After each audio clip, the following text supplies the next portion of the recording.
Hello everyone, and welcome to the first in a series of tutorials for FLL teams who want to improve their Spike Prime robot and code. Today, I will be teaching you how to use the Spike Prime's built-in gyro sensor to make precise 90-degree turns. Here we go. So, the very first thing you're going to want to do is set your movement motors, and the movement motors on my robot are C and D. Why do I do this? So that the color sensors can be A and D. Why do I do that? I honestly couldn't answer. Next, we're going to need to set the movement speed. Now 50 is way too fast because the gyro sensor only updates like every so often. I mean, it's fast enough that it works reliably, but if you do it too fast, it'll skip, it'll be less accurate. So we're probably going to do something like 20. Then we're going to need to go to the sensors tab. And under the sensors tab, there's this set yaw angle to 0 block.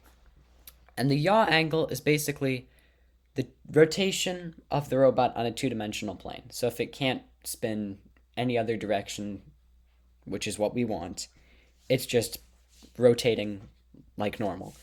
So the reason we want to do that is we don't know what position the robot will be at necessarily before it does the turn. So if we set it to 0, then essentially it's completely resetting its position. So that way it doesn't try and turn 90 degrees when it's already turned 110. So just to avoid glitches. We're going to need to pull out a yaw angle block as well as a greater than block. We're going to put the yaw angle block into that greater than block. We're going to need to go to control and grab a wait until block. Pop that there.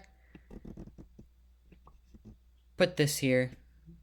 Well, first we're going to need to go to movement and grab a start moving right block. We're going to want this to be 95. That works.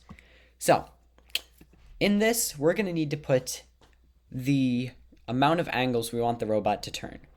We do not want it to turn 90 degrees, or we want it to turn 90 degrees exactly. But to get it to turn 90 degrees exactly, we actually need to put in a value like 89 because it's got some slip time afterward. It won't catch it right away. So just like that. Then we're going to need to grab a stop moving block.